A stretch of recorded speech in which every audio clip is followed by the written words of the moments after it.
தமிழக அரசியல் களம் இதுவரை கண்டிராத ஒரு புதிய அதிரடி திருப்பத்தை நோக்கி நகர்ந்து கொண்டிருக்கிறது. தமிழக பாரதிய ஜனதா கட்சியின் தலைவராக இருந்து அக்கட்சியிலிருந்து அதிரடியாக ராஜினாமா செய்துள்ள கே. அண்ணாமலை வீத லீடர்ஸ் என்ற பெயரில் புதிய அரசியல் இயக்கம் ஒன்றை ஆரம்பிப்பதாக அதிகாரப்பூர்வமாக அறிவித்துள்ளார். முதற்கட்டமாக இளைஞர்களுக்கு முறையான அரசியல் பயிற்சி அளிக்கப் போவதாகவும், அடுத்து வரும் சட்டமன்ற பொதுத் தேர்தலில் இந்த இயக்கம் முழுநேர அரசியல் கட்சியாக மாற்றப்பட்டு களம் காணும் என்றும் அவர் தெளிவுபடுத்தியுள்ளார். ஆனால் இந்த அறிவிப்புக்கு பின்னால் இருக்கும் அதிர்வலைகள் யான திமுக மற்றும் அதன் தலைவர் மு.க.ஸ்டாலின் அவர்களுக்கு மிகப்பெரிய அரசியல் வீழ்ச்சியை ஏற்படுத்தக்கூடும் என்று அரசியல் விமர்சகர்கள் கணிக்க தொடங்கியுள்ளனர். திரைக்கு பின்னால் ஓடும் மிக முக்கியமான அரசியல் பேச்சு என்னவென்றால், நடிகர் சூப்பர் ஸ்டார் ரஜினிகாந்த் தனக்காக ஏற்கனவே பதிவு செய்து வைத்துள்ள அரசியல் கட்சியை அண்ணாமலைக்கு விட்டுக் கொடுக்கப் போகிறார் என்பதுதான். அந்த கட்சியின் பெயரிலேயே அண்ணாமலை தன் புதிய அரசியல் பயணத்தை தொடர உள்ளதாக தெரிகிறது. இது மட்டுமன்றி தேர்தல் சமயத்தில் நடிகர் ரஜினிகாந்த் அண்ணாமலைக்கு தனது நேரடி ஆதரவை தெரிவிப்பதோடு அவருக்காக தேர்தல் பிரச்சார மேடைகளிலும் தோன்றி வாக்கு சேகரிக்க கூடும் என்று நம்பத்தகுந்த வட்டாரங்கள் தெரிவிக்கின்றன. அண்ணாமலையின் நிர்வாக திறமையும் ரஜினியின் மக்கள் செல்வாக்கும் இணைந்தால் அது தமிழக அரசியலில் ஒரு புதிய சக்தியாக உருவெடுக்கும் என்பதில் ஐயமில்லை. தற்போதைய அரசியல் சூழலை கூர்ந்து கவனித்தால் தமிழக முதலமைச்சராக பொறுப்பேற்றுள்ள தமிழக வெற்றிக் கழகத்தின் தலைவர் விஜய் அவர்களின் அரசியல் ஆதிக்கம் நாளுக்கு நாள் அதிகரித்து கொண்டே செல்கிறது. பிரதான எதிர்க்கட்சியான அதிமுகவின் வாக்கு வங்கியை தவகே மெல்ல மெல்ல தன் பக்கம் ஈர்த்து வருகிறது.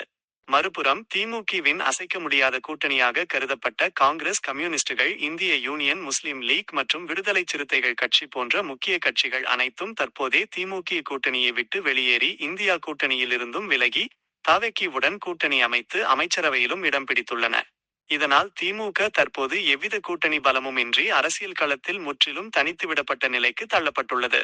இந்த சூழ்நிலையில் அண்ணாமலையின் புதிய கட்சி முதலமைச்சர் விஜய்க்கு பாதிப்பை ஏற்படுத்துமா அல்லது மு.க.ஸ்டாலினுக்கு வீழ்ச்சியை உண்டாக்குமா என்ற விவாதம் தமிழகத்தில் பலமாக எழுந்துள்ளது.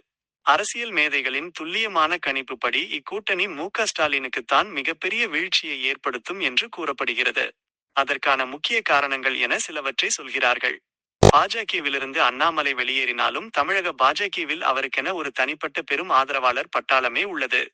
அண்ணாமலையால் அரசியல் முகவரி பெற்று அவரால் உருவாக்கப்பட்ட எண்ணற்ற இளைஞர்களும் நிர்வாகிகளும் பாஜகவை விட்டு வெளியேறி அண்ணாமலையின் புதிய கட்சியில் இணைய தயாராக உள்ளனர். இது அண்ணாமலைக்கு ஆரம்பகட்ட அமைப்பு ரீதியான பலத்தை தரும்.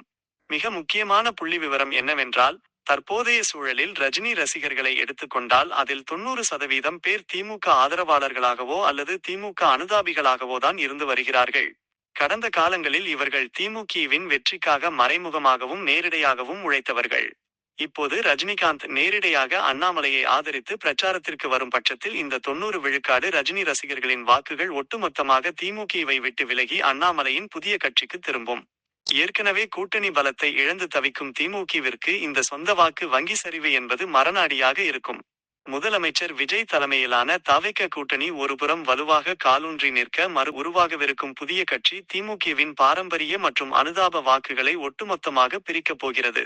கூட்டணி பலமும் இல்லாமல் ரஜினி ரசிகர்களின் வாக்கு வங்கியையும் இழக்கப் போகும் சூழ்நிலையில் அண்ணாமலையில் புதிய அரசியல் கட்சியானது முதலமைச்சர் விஜயை விட திமுக தலைவர் மு.க.ஸ்டாலினின் அரசியல் எதிர்காலத்திற்கும் அவரது கட்சியின் ஆட்சி அதிகாரத்திற்கும் மிகப்பெரிய வீழ்ச்சியையும் பேரிழப்பையும் ஏற்படுத்தும் என்பதே அரசியல் வல்லுநர்களின் முதற்கட்ட கருத்தாக உள்ளது. லதா ரஜினிகாந்த் மக்கள் மேடை என்ற பெயரில் புதிய இயக்கம் தொடங்கியிருப்பதாக அறிவித்துள்ளார். இதை பெரியதாக எடுத்துக்கொள்ள வேண்டியதில்லை. அவர் ஏற்கனவே வேறொரு பெயரில் பல ஆண்டுகளாக இயக்கம் நடத்தி வருவது பலருக்கு தெரியாது. தமிழக அரசியல் இனி வரும் நாட்களில் இன்னும் பல அதிரடி திருப்பங்களை சந்திக்கும் என எதிர்பார்க்கலாம்.